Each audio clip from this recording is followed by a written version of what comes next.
Hai minasang, ohayo gozaimasu. Kembali lagi di seri pembahasan tata bahasa LPK Jogja Kenshu Senta. Bersama saya Yusuf dan kali ini kita akan mempelajari Minano Nihongo bab 27.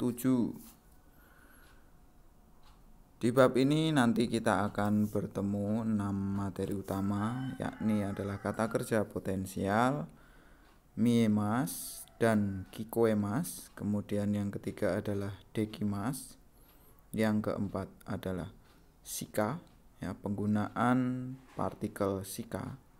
Yang kelima adalah kata benda wa perbandingan, ya. Jadi penggunaan partikel wa untuk perbandingan. Yang keenam, partikel wa yang dianggap kata yang disertai kata bantu. Mari kita kupas satu persatu. Oke, sebelumnya mungkin minasang baru dengar kata kerja potensial. Apa sih itu kata kerja potensial? Kata kerja potensial itu bisa juga kalau kita artikan dalam bahasa Indonesia itu artinya bisa atau dapat. Mungkin di buku 1 kita pernah belajar mengenai kotoga dekimas, itu juga berarti bisa. Namun di bab ini kita belajar yang lebih sederhana dan lebih pendek, ya, lebih praktis, menggunakan emas, ya, deretan dari a i u e o itu kita ambil yang deretan Oke, seperti ini perubahannya. Jadi misalnya golongan 1 itu ada kaimas menjadi kaemas, bisa membeli. Bentuk biasanya itu adalah kaeru.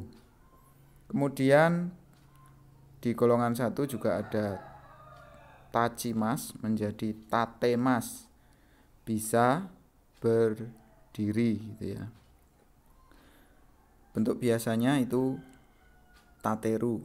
Kemudian irimas menjadi iremas, bisa memasukkan, atau hairimas menjadi hairemas, bisa masuk, gitu ya.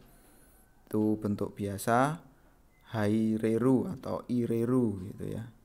Kemudian yobimas menjadi yobemas. Yobimas bisa memanggil menjadi yobemas, yoberu. Yomimas, yomemas, bisa membaca, yomeru. Kakimas menjadi kakemas atau kakeru, bisa menulis. Oyogimas, oyogeru. Gi, ya, gigi kita ambil g, ya, oyogeru menjadi oyogemas, gitu ya, atau oyogeru. Hanasimas menjadi hanasemas atau hanaseru, itu bisa berbicara. Ya, jadi dari deretan ichiri, bimi, kigisi itu sebenarnya ada ichiri, bimin, ya itu. Tapi kita ambil sedikit saja di contohnya ini. Menjadi b, gitu ya. Jadi i-nya kita ganti c-nya kita ganti t, gitu ya. Jadi dari deretan i kita ambil deretan e-nya. Gitu ya minasang. Jadi ini dari bentuk biasa yang bentuk standar, ya. Itu kan ada kaimas membeli menjadi kaemas bisa membeli. Seperti itu. Oke, kemudian di golongan 2 ini perubahannya menjadi raremas, ya. Masnya kita hilangkan, kita ganti raremas. Tabemas menjadi tabe raremas, bisa makan. Tabe rareru, ya, bentuk biasa. Kemudian golongan 3 itu ada kimas dan simas. Ini dihafalin aja, ini enggak ada polanya. Jadi cuman ada 2 itu. Kimas menjadi koraremas atau korareru, terus simas menjadi dekimas atau dekiru. Seperti itu untuk perubahan kata kerja potensial. Jadi di bab 27 ini kami mulai membiasakan Minasang menggunakan kanji di penjelasan tata bahasa ini, karena Minasang juga sudah belajar kanji di pelajaran yang lain ya, di pembahasan yang lain bersama sensei ya. Jadi di PPT ini, maksud saya di video ini sudah mulai menggunakan kanji supaya Minasang lebih terbiasa, walaupun kita hanya menggunakan kanji-kanji yang mudah saja. Kalau yang agak serius nanti ada di pelajaran kanji ya, bukan yang di tata bahasa. Di sini kita fokus di tata bahasanya dulu. Oke, materi yang pertama itu mengenai kata kerja potensial yang artinya bisa. Contoh kalimatnya, saya bisa memainkan piano. Watashi wa piano ga hikemasu. Hikimas kan memainkan ya, memainkan untuk alat musik ya. Ki-nya kita ganti ke menjadi hikemasu. Yang kedua, Nira bisa datang ke pesta besok. Nira sang wa Astano patini koraremas. Kimas menjadi koraremas. Bentuk ini golongan 3 ya perubahannya. Oke, kita lanjut ke materi yang kedua. Penggunaan miemas dan kikoemas. Miemas artinya terlihat. Kikoemas artinya terdengar. Dengan tidak sengaja menyatakan suatu objek atau bunyi yang dapat ditangkap secara alami. Jadi mimas itu menjadi miemas, kikoemas menjadi kikimas menjadi kikoemas, karena itu sesuatu yang tidak sengaja ya, terlihat atau terdengar gitu. Oke, contoh yang pertama, dari rumah terdengar suara mesin. Ie kara kikai no oto ga kikoemas. Kikimas menjadi kikoemas, terdengar gitu ya. Kemudian terlihat ya, yang contoh kedua ini.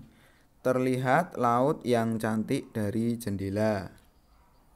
Mado kara kireina sakana ga, maaf, kireina umi ga miemas. Mado kara kireina umi ga miemas. Hai, jadi bisa melihat laut yang indah dari jendela.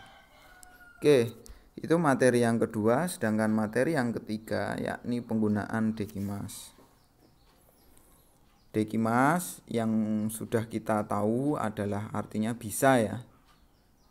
Namun di bab ini kita belajar bahwa dekimas juga memiliki arti selesai, rampung, atau selesai dibangun, selesai dibuat, seperti itu. Atau menimbulkan juga bisa, tergantung konteks kalimatnya.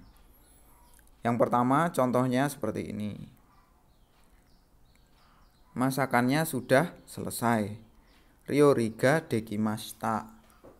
Ya, sudah selesai masakannya. Yang kedua, toko baru di depan perpustakaan selesai dibangun, atau selesai dibangun toko baru di depan perpustakaan gitu ya. Tosho kang no mae ni atarashi mise ga dekimashita. Yang ketiga, kapan laporan dinas luar kotanya selesai gitu ya. Shucho no repoto wa itsu dekimasu ka? Gitu. Jadi laporan dinas luarnya kapan selesai gitu ya. Oke, itu untuk materi yang ketiga yakni dekimas. Kemudian materi yang keempat itu penggunaan shika yang artinya hanya. Mungkin sebelumnya pernah belajar dake ya, yang artinya hanya juga. Cuman kalau dake itu diikuti ke kalimat positif ya. Sedangkan sika ini diikuti dengan kalimat negatif dan tidak perlu membubuhkan partikel yang lain. Contohnya yang pertama, saya hanya ingin pergi bertemu dengan dia. Karesika aini ikitaku arimaseng. Atau karesika aini ikitaku nai des. Gitu ya. Sama aja, enggak apa-apa. Karesika aini ikitaku arimaseng. Kemudian yang kedua, hanya membeli sedikit karena tidak memiliki banyak uang gitu ya. Karena nggak punya uang, saya cuman beli sedikit gitu ya. Amari okanega arimaseng kara sukosishika kaimaseng ya. Karena saya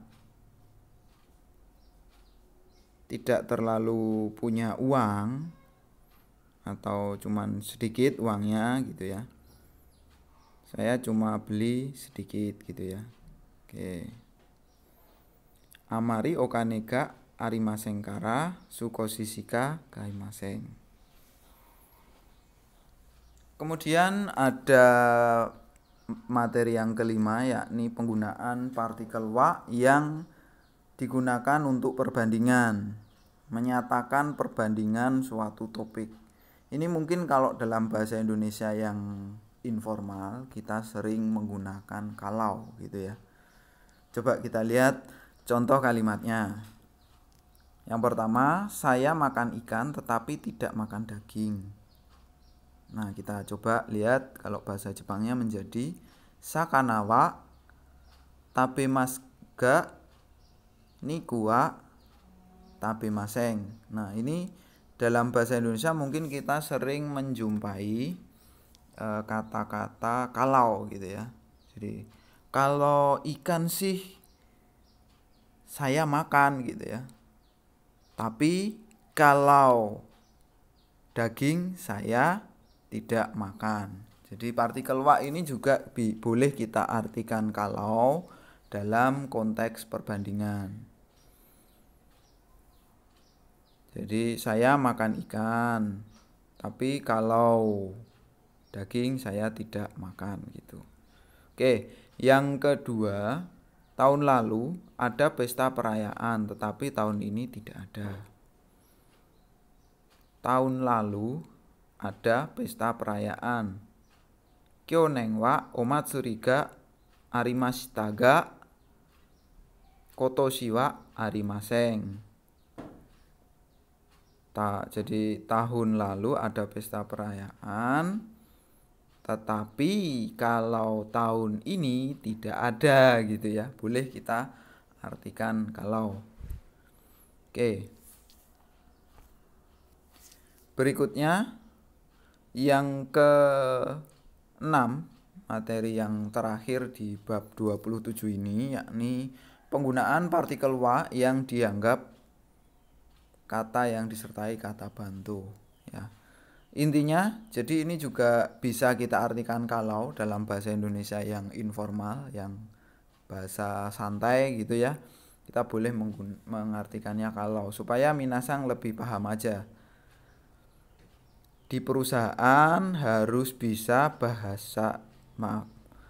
Di perusahaan harus bisa berbicara dengan menggunakan bahasa Jepang. Kaisha dewa nihongo ga hanasena kereba narimasen. Jadi kalau di perusahaan harus bisa berbicara bahasa Jepang gitu ya. Kaisha dewa nihongo ga hanasena kereba narimasen. Kemudian contoh yang kedua, dari sini tidak terlihat gunung Fuji. Koko karawa Fujisan ga miemasen. Kalau dari sini enggak terlihat gunung Fuji gitu ya. Jadi untuk partikel wa itu kalau bahasa santai dalam bahasa Indonesia boleh kita artikan kalau gitu. Tapi kalau bahasa formalnya mungkin bukan kalau ya. Jadi kalau menerjemahkan secara formal ya jangan ditambahin kalau. Cuman untuk pemahaman minasang saja itu boleh dipahami bahwa ada arti kalaunya di situ gitu ya. Oke, seperti itu minasang materi-materi yang ada di bab 27 ini. Kami harapkan minasang tetap latihan dengan membuat kalimat sendiri, kemudian dibimbing bersama sensei, kemudian mengerjakan soal-soal yang ada di Renshu A, Renshu B maupun Renshu C. Dan selamat belajar, selamat berlatih. Jangan lupa untuk terus menghafalkan kotoba-kotoba yang sering dipakai dalam kehidupan sehari-hari ya. Dengan mencoba mengartikan nama-nama benda atau kotoba-kotoba yang biasa minasang temui dalam kehidupan sehari-hari. Oke, sekian minasang, saya akhiri. Assalamualaikum warahmatullahi wabarakatuh. Terima kasih telah menonton. Sampai jumpa di video berikutnya. Silahkan tanyakan kepada sensei apabila ada pertanyaan. Dan boleh juga tulis di kolom komentar. Bye bye minasang. Mata ne.